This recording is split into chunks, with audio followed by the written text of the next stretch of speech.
Developing spiritual qualities. Does everyone have the same potential for development of the qualities of reason, will, and emotion? The guide. No, there are basic types. Each divine spirit was created perfect in one way, yet each was a distinct being, a personality in his own right with different talents and characteristics. But there was no disharmony in the distribution of currents. The highest angel of the active forces is not disharmonious in his activity, as an unpurified human being would be with an overactive current. He is just perfect in his own way, a specialist in his activity, which excludes the possibility of a disharmonious overemphasis.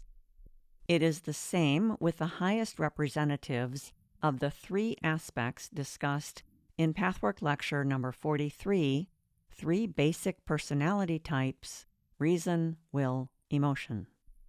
The perfection of the reason personality would be the angel of wisdom. The perfection of the emotion personality would be the angel of love. The perfection of the will personality would be the angel of courage.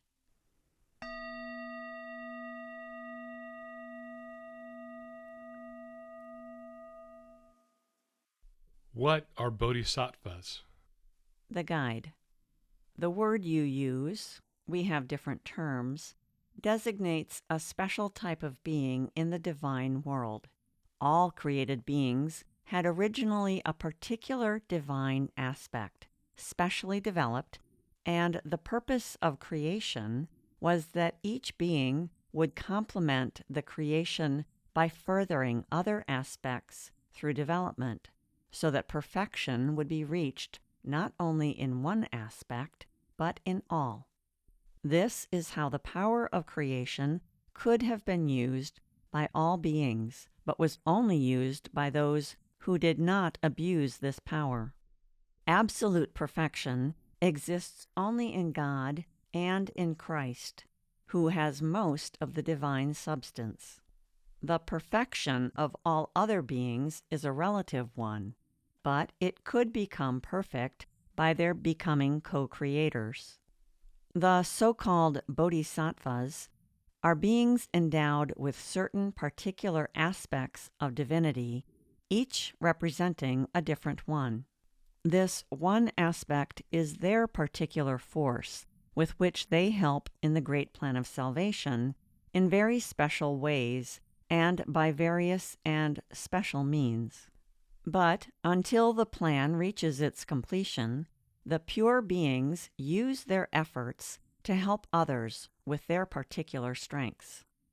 The plan of creation will only come to its full conclusion as each being perfects himself or herself in all ways. Except for God, only Christ is perfect in all ways and has all talents completely developed.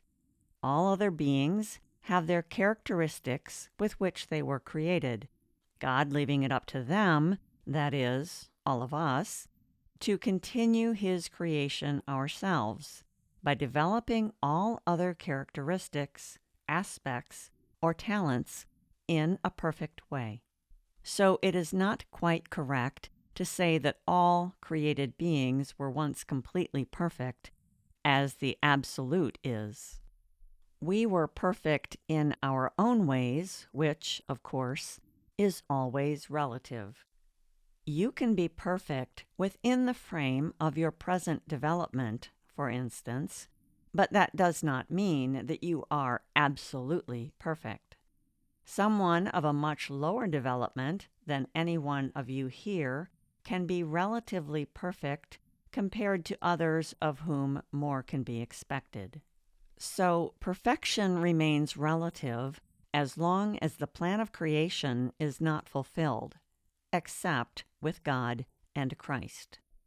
This should answer your question, for the beings you have mentioned are perfect only in some ways, while Christ is perfect in all ways.